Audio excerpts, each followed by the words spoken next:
దైవం మానవ రూపములో భగవాన్ శ్రీ షిరిడీ సాయిబాబా దివ్య జీవిత చరిత్ర 14వ అధ్యాయము ప్రారంభము.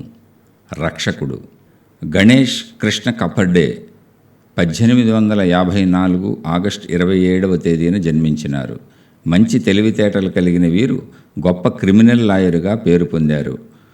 అటు ఇంగ్లీషు ఇటు సంస్కృతములలో అపార పాండిత్యం గల వీరికి హిందూ పురాణాలు శాస్త్రాలు కొట్టిన పిండి. మంచితనం, దయ, నీతి, సేవాభావం వీరి లక్షణాలు.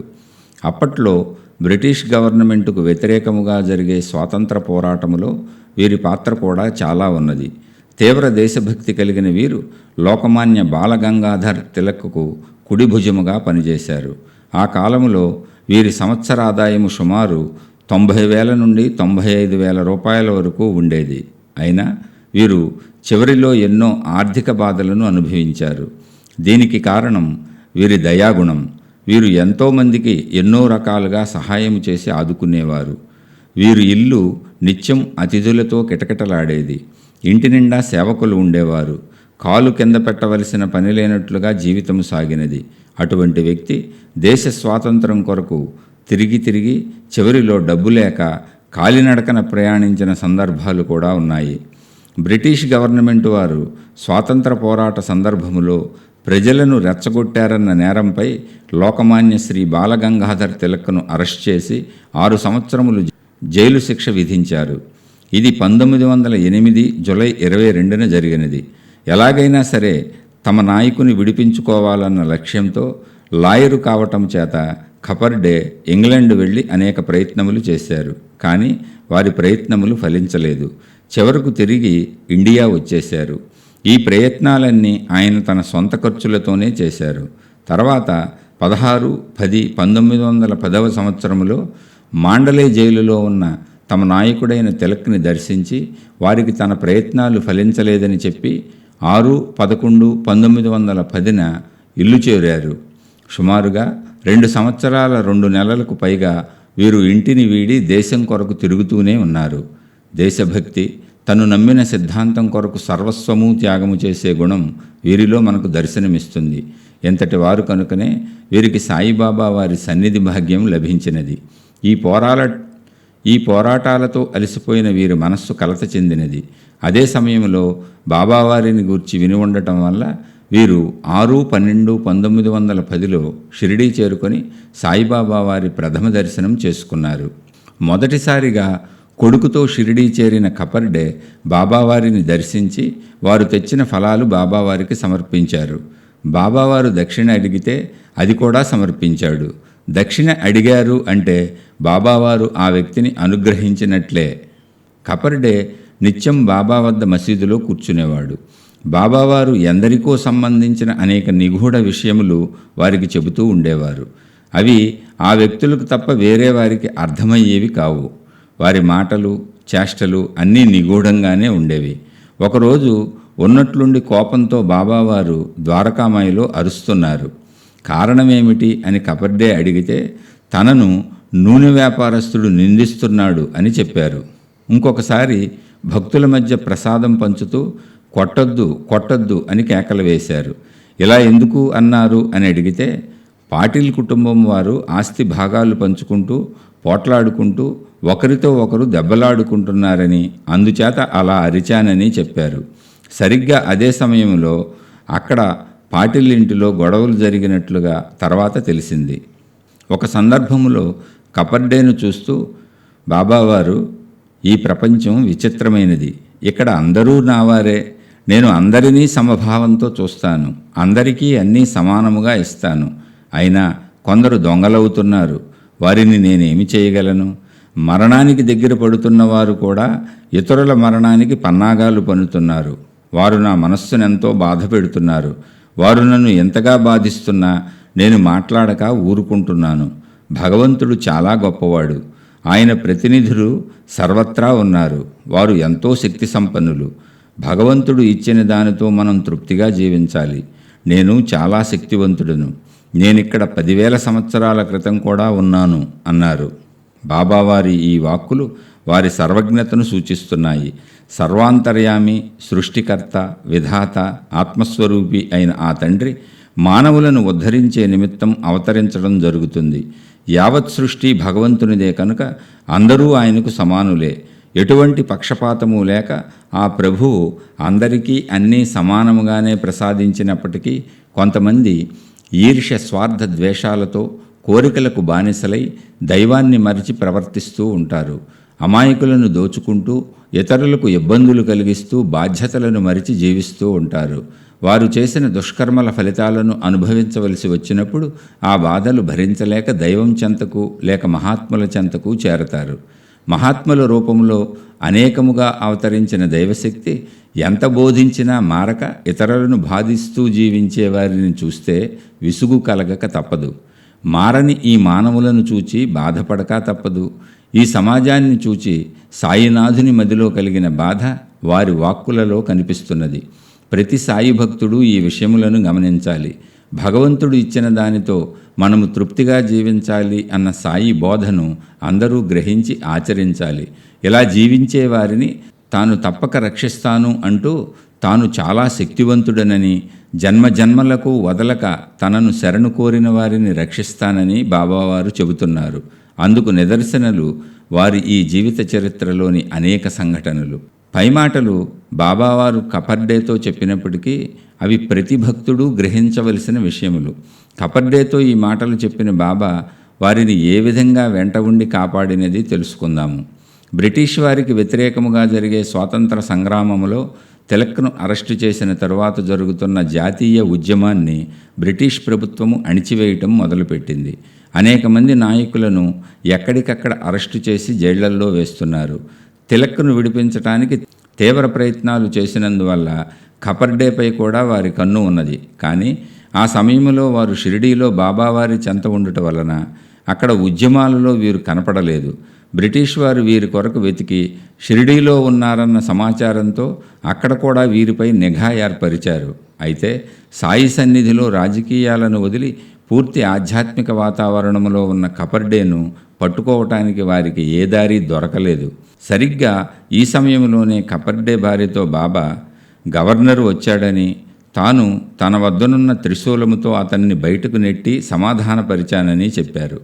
తన అలౌకిక దృష్టితో సర్వాన్ని గమనించగల సాయినాథుడు కపర్డే అరెస్టుకు జరుగుతున్న ఏర్పాట్లను గమనించి అతనిని రక్షించే నిమిత్తం మరో 2 నెలలు షిరిడీలోనే ఉంచివేశారు.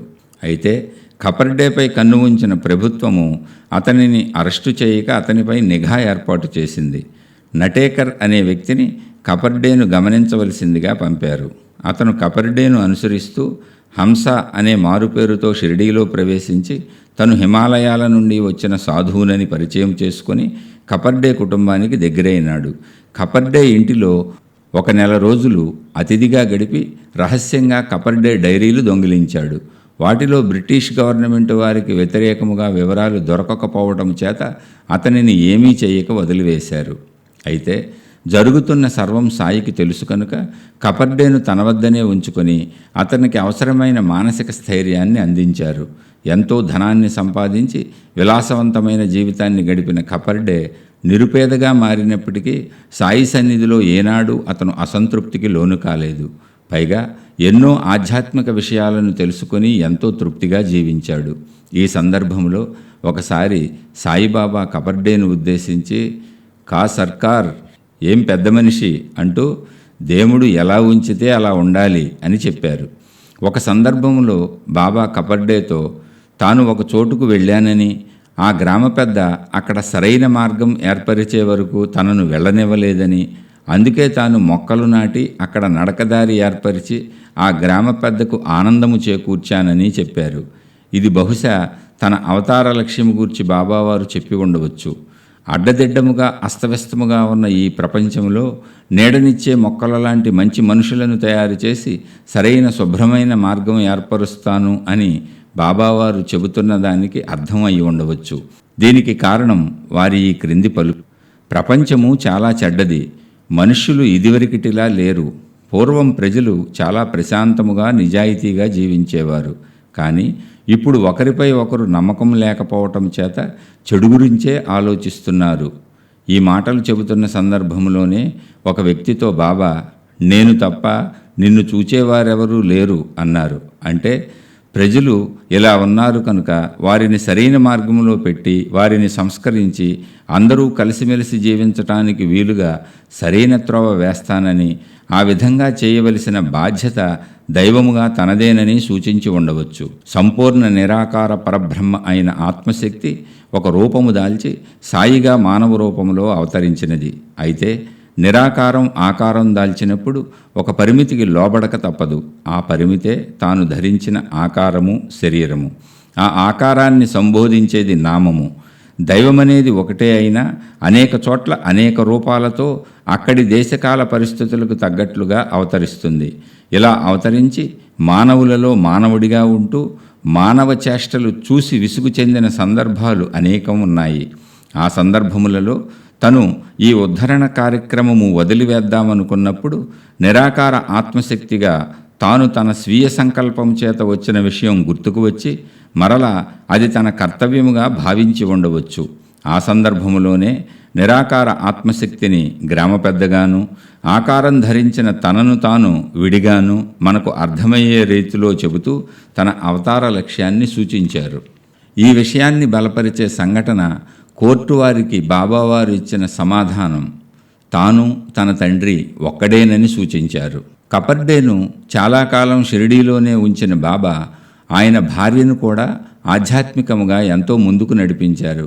కపర్డేకు బాబాపై ఎంతో విశ్వాసం ఉన్నది. జైలు నుండి విడుదలైన తర్వాత 1917 మే 19వ తేదీన లోకమాన్య బాలగంగాధర్ తిలక్ను వెంట తీసుకొని కపర్డే సాయిబాబా వారి వద్దకు వచ్చారు. తమ నాయకునికి సాయి ఆశీస్సులు అందించాలన్న కపర్డే ఆరాటం తిలక్ను షిరిడీ తీసుకువచ్చింది. ఆ సందర్భముగా తిలక్ బాబావారిని దర్శించినప్పుడు, బాబా, నీ ఆలోచనలను గుప్తముగా ఉంచు, మనుష్యులు చాలా చెడ్డవారు అని తిలక్కు సందేశం ఇచ్చారు. కపర్డే వెళ్ళిపోయినప్పటికీ కపర్డే భార్య తన చిన్న కుమారునితో కలిసి కొన్ని దినములు షిరిడీలోనే నివసించినది. అప్పుడు ఒకనాడు కపర్డే చిన్న కుమారునికి ప్లేగు వ్యాధి సోకింది. అతని ఒంటిపై బొబ్బలు రాసాగాయి. వెంటనే ఆమె భయపడి శ్యామ, తాత్యా మొదలగు వారితో సంప్రదించగా షిరిడీలో సరైన వైద్య సదుపాయం దొరకలేదు. ఏమి చేయాలో పాలుపోక కన్నీరు మున్నీరుగా విలపిస్తూ తమ స్వగ్రామమైన అమరావతికి వెళితే అక్కడ తమ వారంతా ఉంటారని తలిచి ప్రయాణ సన్నాహాలు చేసుకున్నది. పిల్లవాడు ఏమవుతాడో అన్న ఆతృత ఆమెను నిమిషమైనా నిలవనివ్వటం లేదు. బూటీవాడా వద్దకు వచ్చిన బాబావారి వద్దకు పరిగెత్తి వారి పాదాలపై పడి తన కుమారుని స్థితిని గూర్చి చెప్పి విలపించసాగింది. కరుణామయుడైన ఆ ప్రభువుకు తెలియనిది ఏముంటుంది?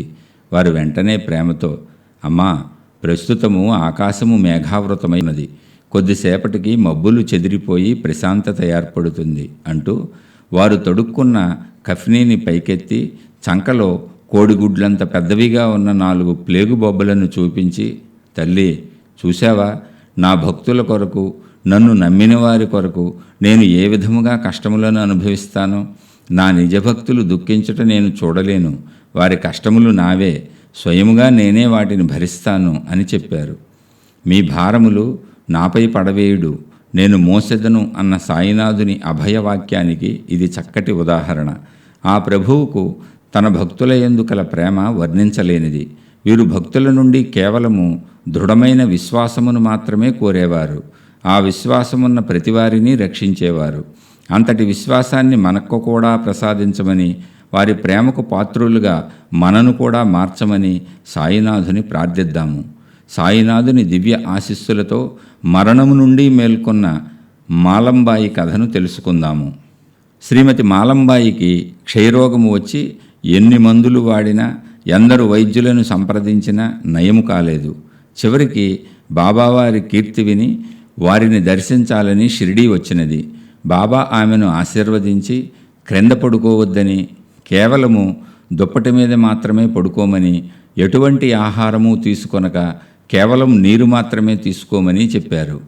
ఆ విధముగానే చేస్తూ షిరిడీలోనే ఉన్న ఆమె వారం రోజులకు మరణించినది.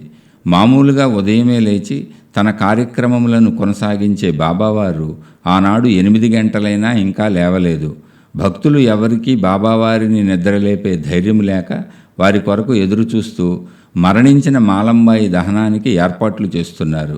ఇంతలో అక్కడ బాబావారు చావడిలో ఎవరినో ఆవేశంగా తిడుతూ తన చేతిలో ఉన్న సటకాను చూపిస్తూ బెదిరిస్తూ తీవ్ర స్వరంతో అరుస్తున్నారు. అప్పుడప్పుడు ఈ దృశ్యం షిరిడీవాసులకు అలవాటైనదే. అయినా అలా బాబావారు అరిచిన ప్రతిసారి ఏదో కారణము తప్పక ఉండి తీరుతుంది. ఏమి జరిగిందో అని అందరూ అనుకుంటూ ఉండగా ఇక్కడ చనిపోయిన మాలంబాయి శరీరము కదలటం ప్రారంభమైంది. ఆమెకు ప్రాణం తిరిగి వచ్చి లేచి కూర్చున్నది. అక్కడున్న అందరూ ఆశ్చర్యపోయారు. ఊపిరి కదలికలు నిలిచిపోయి గుండె చప్పుడు ఆగిపోయి శవముగా కొన్ని గంటలు ఉన్న ఆ స్త్రీ ఇప్పుడు వీరందరి కన్నుల ముందు కదులుతున్నది, తమతో మాట్లాడుతున్నది. ఆశ్చర్యము నుండి తేరుకొని అందరూ ఆమె మాటలు వినసాగారు. ఆమె ఈ విధముగా అక్కడున్న వారికి చెప్పినది: ఎవరో నల్లటి మనిషి వచ్చి నన్ను ఎత్తుకొని పోతున్నాడు. నేను భయపడి సాయి సాయి సాయి అని పిలిచాను. వెంటనే సాయిబాబా వారు పరుగు పరుగున వచ్చి ఆ వ్యక్తిని తిట్టి తన సటకాతో కొట్టి అతని వద్ద నుండి నన్ను విడిపించి తీసుకువచ్చారు అని చెప్పినది. ఆమె అంతవరకు ఎన్నడూ చావిడిని దర్శించలేదు. అయినా తాను కేక వేయటం, చావిడి నుండి సాయి వచ్చి రక్షించటం చెబుతూ బాబా పడుకుని ఉన్న చావిడి గురించి వివరించి చెప్పింది. బాబావారు రోజు విడిచి రోజు మసీదుకు దగ్గరలోనే కల చావిడిలో నిద్రించేవారు. బాబావారు ఉగ్రులై ఎందుకు కేకలు వేశారో అక్కడున్న వారందరికీ అప్పుడు అర్థమైనది. అంటే ఇందాక బాబావారు అరిచినది, తన సటకాతో బెదిరించినది మాలంబాయి ప్రాణాన్ని కొనిపోవచున్న మృత్యుదేవతను. తన దేహాన్ని వీడి 3 రోజులు ఎక్కడో విహరించి మరలా 3 రోజుల తర్వాత శరీరములో ప్రవేశించి భక్తులతో కలిసి 32 సంవత్సరములు జీవించిన సాయి తాను మృత్యుంజయుడునని చెప్పకనే చెప్పారు. అనేక మందికి రోగాలను రూపుమాపి చెడు కర్మల నుండి రక్షిస్తూ తానే కర్మఫలదాతను, తానే కర్తను అని నిరూపించారు. ఇప్పుడు ఈ అనుభవములో ప్రాణం పోయి శవంగా మారిన స్త్రీని మళ్లీ బ్రతికించి విధిరాతను చెరిపివేసి తాను చేయలేనిది లేదని, తాను సర్వశక్తి సంపన్నుడను అని తెలియజేశారు. ఎంత శక్తి ఉన్నా మామూలుగానే సాధారణ భిక్షకునిలా జీవించారు. ఏమాత్రమూ అహంకారము లేక ఎంతో ప్రేమతో అందరినీ ఆదరించారు. బాలగణపతి శింపి అనే వ్యక్తి బాబా భక్తుడు. అతనికి ఒకసారి మలేరియా వ్యాధి వచ్చినది. ఎన్ని రకముల మందులు వాడినా అది తగ్గలేదు. జ్వరము అలాగే వస్తూ ఉండటం వలన అతడు బాబావారి వద్దకు వెళ్ళి తన వ్యాధిని వివరించాడు. బాబా అతనితో షిరిడీలో గల లక్ష్మీ మందిరము వద్దకు వెళ్ళి అక్కడ ఉన్నటువంటి నల్ల కుక్కకు పెరుగు అన్నము పెట్టు అని చెప్పారు. తనకున్న మలేరియా జ్వరమునకు కుక్కకు పెరుగు అన్నము పెట్టడానికి సంబంధము అర్థం కాక అతడు అయోమయముగా ఇంటికి వెళ్ళాడు. ఇంటిలో అన్నము పెరుగు సిద్ధముగా ఉన్నాయి. బాబా ఆజ్ఞ ప్రకారము చేద్దామని తలచి అతడు అన్నము పెరుగు కలిపి ఒక గిన్నెలో తీసుకొని లక్ష్మీ మందిరం వద్దకు వెళ్ళగా అక్కడ ఒక నల్లని కుక్క తోక ఆడించుకుంటూ ఇతని వద్దకు వచ్చినది. ఇతడు తన వద్దనున్న పెరుగన్నము పెట్టగా అది పూర్తిగా తిని వెళ్ళిపోయినది. ఆ రోజు నుండి అతని వ్యాధి తగ్గిపోయినది. ఈ కథలో బాబావారి వాక్కు పనిచేసినది. సర్వాంతర్యామి అయిన సాయికి మన అన్ని జన్మలు తెలుసు కనుక ఒక్కొక్కసారి వారు చెప్పేవి మనకు అర్థం కాకపోయినా తప్పక చేయాలి. బహుశా ఆ కుక్కకు ఇతనికి ఏదో ఒక జన్మలో సంబంధం ఉండి ఉండవచ్చు. ఏ జన్మలోనూ దానిని ఇతడు బాధించి ఉండవచ్చు. ఆ చెడు కర్మ ద్వారా నేడు ఇతనికి వచ్చిన మలేరియా వ్యాధిని నయం చేయుటకై బాబావారు అతనిని ఆ కుక్కకు అన్నము పెట్టమని ఉండవచ్చు. అన్నం పెట్టుట ద్వారా ఆ కుక్కను సంతృప్తిపరిచి నాటి దుష్కర్మను నేటి సత్కర్మచే తొలగించారు బాబావారు. ఏమైనా మహాత్ముల మాటలు చేష్టలు అగమ్య గోచరాలు. ఆచరించటమే తప్ప ప్రశ్నించటానికి వీలు లేదు. ఈ కారణము చేతనే దైవానికి గురువుకు సర్వస్వ శరణాగతి చేయాలని, వారి యందు విశ్వాసము కలిగి ఉండాలని సమస్త ఆధ్యాత్మిక గ్రంథాలు బోధిస్తున్నాయి. కోపరగాముకు మామలతుదారు అయిన బాలాసాహెబ్ మిరీకర్ చితిలీ గ్రామ పర్యటనకు వెళుతూ మధ్యలో సాయిబాబా వారిని దర్శించాలని షిరిడీ వచ్చాడు. ద్వారకామాయిలో ఆసీనులై ఉన్న సాయిబాబా వారి వద్దకు వెళ్ళి వారి పాదములకు నమస్కరించగా వారు ఇతని యోగక్షేమములను అడిగి, నీకు ద్వారకామాయి తెలియనా? నీవిప్పుడు కూర్చున్నదే ద్వారకామాయి. ఈ మసీదు తల్లి దయార్ద్ర హృదయురాలు. తన ఒడిలో చేరిన ప్రతివారిని ఈ తల్లి రక్షించును. ఆమెను ఆశ్రయించిన వారి సమస్త బాధలు కష్టములు నశించిపోవును. నిరాడంబర భక్తులను ఈమె తల్లివలే కాచి కాపాడును, ఈమెను ఆశ్రయించిన వారికి సుఖసంతోషములు లభించును అని అతనికి విభూదిని ప్రసాదముగా ఇచ్చి ప్రేమతో అతని శిరస్సుపై చేయి ఉంచి ఆశీర్వదించారు. సాయినాథుని కరస్పర్శ అతనికి ఎంతో ఆనందము కలిగించినది.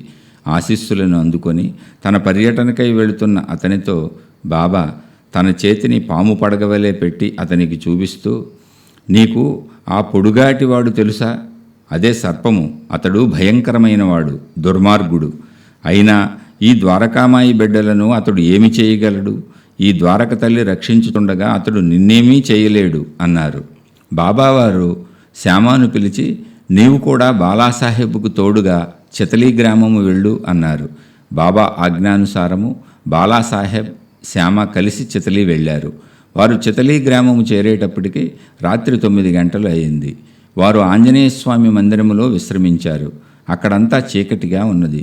ఇద్దరూ లోపల ఒక మూల కూర్చొని మాట్లాడుకుంటూ ఉండగా అక్కడ పాము బొసకొడుతున్న శబ్దము రాసాగింది. కానీ మాటలలో ఉండుటచే వారిద్దరూ ఆ శబ్దమును పూర్తిగా గ్రహించలేదు. ఆ పక్కనే బాలాసాహెబ్ నౌకరు ఆ శబ్దము విని ఆ గదిలో ఎక్కడో పాము ఉన్నదని తలిచి దీపము తీసుకుని లోపలికి రాగా బాలాసాహెబ్ ధరించిన అంగవస్త్రముపై అనగా భుజముపై నిలబడి పాము బొసలు కొడుతున్నది. అది చూచి నౌకరు పాము పాము అని అరవగా బాలాసాహెబ్ భయపడి వణకసాగాడు. పక్కనే ఉన్న శ్యామ ఆశ్చర్యముతో చూడసాగాడు. పాము బాలాసాహెబ్ను కాటువేయకుండా బొసలు కొడుతూ నిదానముగా అతని నడుముపై నుండి పాకుతూ కిందకి దిగినది. వెంటనే అక్కడున్నవారు దానిని చంపివేశారు. ఎంత ఆశ్చర్యము! అతని పైకి ఎక్కగలిగిన పాము ఎంత ప్రయత్నించినా అతనిని కాటువేయలేకపోయింది. సాయి ఆశీస్సుల ప్రభావము చేత వారి కరస్పర్శతో పావనమైన బాలాసాహెబ్ శరీరమును పాము ఏమీ చేయలేకపోయినది. అతనిని పాము కరవవచ్చునన్న విషయం ముందే గ్రహించి సాయినాథుడు అతడు కోరకుండానే తన రక్షణను ప్రసాదించారు. అతని వెంట అండగా తన అనుచరుడైన శ్యామాను పంపించారు. నిజభక్తులు ఏమీ కోరనవసరము లేదని సాయిబాబా మరోసారి నిరూపించారు. దీనికి నిదర్శనగానే ఒకసారి బాబావారు శ్రీ సాయి శరణానంద వీరితో నిజమైన భక్తుడు దైవాన్ని ఏమీ కోరడు అని చెప్పారు. అవును, సర్వం తెలిసిన ఆ ప్రభువును కోరవలసినదేమున్నది? అమీర్ శక్కర్ అనే వ్యక్తి కరాలే గ్రామ నివాసి. కరాలే గ్రామము మహారాష్ట్రమునందలి కోపర్గాం తాలూకాలో కలదు. ఇతడు కసాయి కులమునకు చెందిన వ్యక్తి. బాంద్రాలో కమిషన్ వ్యాపారిగా ఉండేవాడు. ఇతనికి కీళ్లవాతము ఉండటంతో నొప్పులు వచ్చి ఎంతో బాధపడేవాడు. ఎంత ప్రయత్నించినా వ్యాధి నయము కాలేదు. సరికదా, నొప్పులు కొద్దిగానైనా కూడా తగ్గలేదు. ఇకతడు బాధ భరించలేక సాయినాథుని గూర్చి విని తన వ్యాపారమును వదిలి షిరిడీ చేరి బాబావారి వద్దకు వెళ్ళి తన వ్యాధిని నివారించమని, తనను రక్షించమని వేడుకొన్నాడు. నిజమైన ప్రార్థనకు మహాత్ముల మనస్సు కరగకుండా ఉంటుందా? అతనిపై కారుణ్యము కలిగినది. వెంటనే బాబావారు అతనిని సమాధానపరుస్తూ వెళ్ళి తాను చెప్పే వరకు చావడిలో నివసించమని ఆజ్ఞాపించారు. అప్పట్లో చావడి అంతా మట్టి నేల అవడంతో చెమ్మగా తేమగా ఉండేది. రోగి నివసించటానికి అది సరి అయిన స్థలము కాదు. అయినా సాయినాథుని వాక్కును మించినది ఏమున్నది? వారి వాక్కే దివ్య ఔషధము. బాబావారు అతనిని మసీదుకు రావద్దని ఆజ్ఞాపించారు. రోజు విడిచి రోజు బాబావారు చావడిలో నిద్రించేవారు. రోజు ఉదయము సాయంకాలము చావిడికి వెళ్ళి వచ్చేవారు. ఈ కారణాల చేత అమీరు శక్కర్కు సాయిబాబా వారి దర్శనాలు ఎక్కువగానే లభించేవి. బాబావారి వాక్కు ప్రకారము అతనికి ఏ మందులు వాడకుండానే కేవలం చావిడిలో నివసించినంత మాత్రము చేతనే వ్యాధి తగ్గసాగింది. జబ్బు తగ్గటం మొదలవగానే అమీరు శక్కర్ అక్కడ ఉండటం ఇష్టం లేక ఒక రోజున ఎవరికీ చెప్పక బాబావారి ఆజ్ఞ తీసుకొనక రాత్రికి రాత్రే కోపర్గాం వెళ్ళిపోయాడు. రాత్రి అవటం వలన అక్కడ ధర్మశాలలో పడుకున్నాడు. అక్కడ ఎవరో తెలియని ఒక భిక్షగాడు చావు బ్రతుకులలో దాహం దాహం అంటూ నీరు అడుగుతున్నాడు.